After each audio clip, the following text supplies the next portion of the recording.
What's good, YouTube? It's your boy Unknown Smug, and I'm back at it with another video.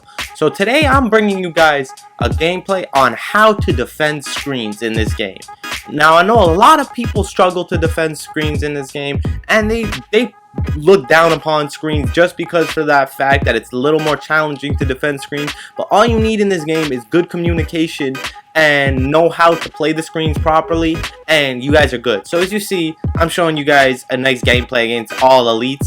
This Elite 3 was a very nice player. I'm not even gonna lie. Pretty challenging to guard, to be honest, and I'm using my 2A slash play, my new one that has only 8 defensive badges. So I only got Clamps Hall of Fame and Pig Dodger Hall of Fame right now at a 91 overall. So I'm nowhere near my max potential for defense. As you see there, that possession, that was my fault because I slowed down there. But you can see kind of my goal when I defend screens is I try and play as high up as I possibly can and stay in front of the screen so that the guy cannot get any threes, because the goal when you're trying to defend screens in the end is to just not allow a 3. If you can allow a 2 almost every possession, you most likely will be able to get a stop eventually on that 2. But if you can just allow a slip every possession and no 3s, and not easy slips though, little difficult ones, then you're most likely gonna win the game, because they say a lot of the times defense wins games. Then that is especially true for comp. Doesn't matter how poorly offensively you're playing, if you clamp up on defense, you guys can win the game. So my goal when I try to get through screens, as you see, I don't really get big bodied too bad, but that's because when I'm running through the screens, I do not hold L2. The key to not getting big bodied in this game is when you run through screens, you don't want to hold L2 because of the fact that L2, it'll give you a clamps animation on the defender, and it's easier to set a big body on that because it's like you'll get sucked into the screen, almost. And that's what I noticed when I actually hold L2, is I get sucked into the screen most of the time. And when I don't hold L2, wherever I'm positioned, I don't really tend to get sucked into the screen too much, because a lot of the times I can easily get through it, as you see right there. Now this dude, I don't even know what that combo there was that he did, and I was a little confused. But you see, he's struggling to get an open shot. You see my boy Prophecy locking up with the play glass right there. But the whole game, the dude was struggling to get an open shot, and I think he went 1 for 9 this game because of that. And it just shows that if you have communication and know how to properly maneuver around screens, it doesn't matter what style of offense people are playing, they won't succeed if you know how to properly defend. As you see me baiting that shot right there, a little drop back. That's another thing I like to do when I'm defending screens. The goal is to try and bait the defender to thinking they're open. Because there you see, I didn't get hit by the screen, but I purposely dropped back to make it look like I got hit by the screen there, and the guy thought he had an open shot and stepped up and shot it, and there was a 90% contest. You see, this center's finding it super difficult to set big bodies on me, and it's for one reason alone, because of the fact that I'm playing so high and I'm not holding L2 when I'm running through these screens. This guard is he's on clamps. It's not like he's a bum too. He's an Elite 3, but he's just struggling so much to get through because we have too much, our communication is too nice, and the way we're playing it with Prophecy just watching the crabs, and I play high up. So in the end, they're not gonna get a 3 if you just play super high up like me, like right there. You see how I'm playing here, right on this possession. They're not gonna get a 3. But what comp players tend to do when you like to play high up is you see Green's that beautiful shot he took, 20% contested. I did everything I could to try and contest it, but he still greened a great shot. What a lot of comp players will do when they see people playing high up is they'll start to crab you. And that means they'll do a size up to get in front of you and take a shot while they're in front of you because of the fact that you're behind them and you can't get a contest. Now that's where the communication has to come into play. Defending screens is not a one-way game. It's not just your lockdown trying to defend the screens. It's a communication game. You can't defend screens without communication, because you can get big body easily. It's not hard to get big body, especially when you start to run out of stamina. And at that point, you need your center to step up, and you sometimes need your center to full switch. And if you guys aren't running proper communication, then you're not going to be able to defend the screens properly.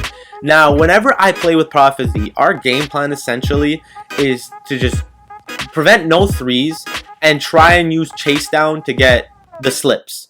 because chase down is such an overpowered badge in this game that if you use that to get the slips, you'll eventually get a stop. You can get a contest. And how we do that, and this works probably 90% of the time against comp, we even do this against legends, as you see me getting big bodied right there, is I just play in front of the screen, because once I'm playing high up on the screen, that relies on the center to come up and set a high screen, and when the center comes up to set a high screen, now I go below the screen. And then when he comes down to set a low screen, then I go above the screen, and it's just an over and under kind of thing. That's essentially how I play. And all Prophecy is doing while I'm doing this, while I'm playing like this on the screens, is he's just going to watch the crab. If the guy crabs me and gets me behind him, Prophecy's gonna step up just so the 3 can't happen. The guy can't shoot that shot, or it's gonna be heavily contested. Or if I get big, or if I'm in that situation like that right there, where I can't get through the screen, then he'll full switch and pick up. And I have max wingspan on my build, so I can pick up on the centers and get a passing lane steal.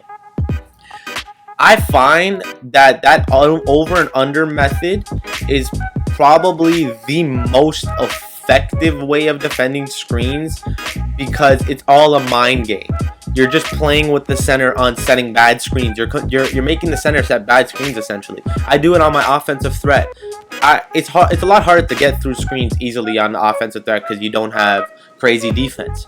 But when you're not touching the screen, like right there, you saw me go over the screen. Now you'll see the next possession, it's gonna force him to come set a higher screen now because of that, and I'm gonna go under it, and it's just a mind game essentially, that you're just messing with the other team, just making them think that you're gonna go through the screens easily, and you go up and under. Because I noticed that when I play on a big, so this is probably the biggest thing I noticed when it comes to being the screen setter. For some reason, when you run and then you hold circle, it makes your guy move forward a little bit. I don't know why it does that, but it just, like, it's very hard for your guy to just stop and plant his feet and set a screen. So if you're constantly going up and down as a defender, it is very challenging for that screen center to hit you on a big body, because they gotta position themselves nicely where they can screen you nicely in order for them to actually big body you. As you see, he's just trying to go for a 3 right now because it's 17 to 15. And I'm just like, no, I'm playing super high up on the screens, and I'm just basically saying, like, I'm not going to allow a 3. I'm especially when you're trying not to allow a 3. That is the goal. You just must play super high on the screen. When I tell you that it is, you see it as clear as day. I'm defending with 8 defensive badges. I get 23 defensive badges on this build, but I'm only using 8 defensive badges right now, and I'm still locking up an Elite 3. It's not like we're not playing comp. We're playing an Elite 3, and he's on clamps. Hope you guys enjoyed the video. Make sure to leave a like and subscribe as you see that guy shot 2 for 9. I'll catch you guys on Monday. Make sure to use communication when you guys are running. Anyway, this game's coming to an end. As you can see, 19 to 18, my teammate dots me for the game winner. You know I'm not going to miss that, especially in a clutch moment. I hope you guys enjoyed the video. Make sure to practice this screen method, and I promise I will turn every single one of you guys into lockdowns on screens. I'll catch you guys on Monday, and I'm out. Peace.